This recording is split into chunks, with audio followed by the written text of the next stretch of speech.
আমার মাইয়ারে দেখলাম হঠাৎ করে এগোয় গেল, আবার 2 পা পিছায় আইলো। বুঝলাম না ব্যাপারখানা কি। তারপর দেখি এখানে কতগুলো মাছ গট গট করতেছে। ও মা, কি সুন্দর মাছ! আমি একটু সামনে গিয়া দেখলাম কি কাণ্ড। দেখি ও মা, কি অসভ্যতামি! এ কি মুখ শুকাই শুকাই আমার চুমা খাইতে আয়!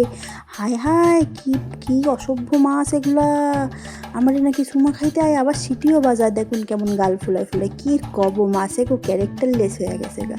তোরা আমার এদিকে এরম করবি অসভ্যতামি! আমি না একটু সুন্দর দেখতে আসছিলাম, তাই বলে এইরম? না না, এই সব মাইনে নেওয়া যায় না। ইফটিজিংয়ের কেস দেওয়ার দরকার হ্যাঁ গো নামে। যাই হোক, তোরা দেখতে একটু কিউট আছিস বলে বাইসে গেলি, তোর কোনো ক্যাশ করলাম না। তাই আমার মাইয়ারে বললাম, আসো শোনা, একটু ছবি তুললে দি সুন্দর মতো, ওরা দেখতে একটু কিউট আছে। তারপর দেখি ওপর দিয়ে কলকল করে জল পড়তেছে, ভাবলাম একটু স্নান করি।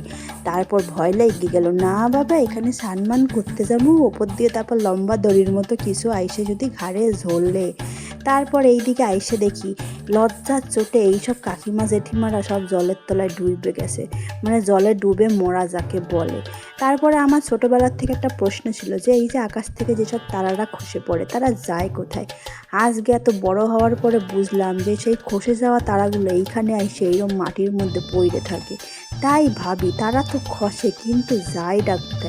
এই যে দেখেন, এইখানে এরম ভ্যান্দা মাছের মতো উল্টায় পড়ে আছে, বুঝছেন? আমার মেয়ে এইদিকে মনোযোগ দিয়ে দেখতেছে এরা করে কি। আসলে হেরা না জিনে মরণেগা কসম খাইছে, যেইখানে যাবো এক লগে যাবো, এক লগে আমরা থাকবো, এক লগে আমরা বাঁচবো। দেখছেন, কেউ কাউরে ছাড়া থাকে না, সবটি একেবারে একসাথে যায়। মুখ যেই দিকে, সবটির মুখ সেই দিকে। এর মধ্যে একখানা লিডার আছে, ওই লিডার হ্যাগো একদম পরিচালিত করতেছে। তারপর দেখি কিছু ধ্বংসস্তূপ। ওমা, হঠাৎ করে দেখি এই মাছটা দেয়ালে পিঠ থেকে গেছে, আর পিছনে যাওয়ার কোনো জায়গাই নেই, এমনি করে দেয়ালে পিঠ থেকে গেছে। তবে এখনও কিছু মাছ আছে যাগো এখনও দেয়ালে পিঠ থাকে নাই, তাই তারা প্রচুর চেষ্টা করতেছে। আর কদিন পরেই হ্যাগো দেয়ালে পিঠ থেকে যাবে, তারপর এরাও সামনের দিকে এগোয়ে যাবে। কি বলবো, এদিকে দেখি সবুজ সবুজ লাইট জ্বলতেছে, আর আমার মেয়ে কি গবেষণা করতেছে। তারপর বুঝলাম এখানে বন্যায় ভেসে যাওয়া জায়গাগুলো একটু জল কমে এসছে, তাই মাছগুলো নিচে ঘুরঘুর ঘুরঘুর করতেছে। আমিও অপেক্ষায় আছি আর একটু জলটা কমুক, তারপর খবাত করে ধরবো মাছগুলোরে, বুঝছেন? কি সুন্দর লাগতেছিল।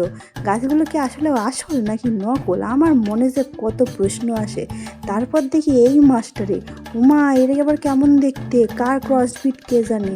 তারপর হঠাৎ করে দেখলাম এই মাছটাও আমার চুমা খাইতে আয়। মা গো মা, হেরা তো কি উঠছিল বলে যারা পাইয়া গেছে, তাই বলে তুমি পাবা না বাসা ধন।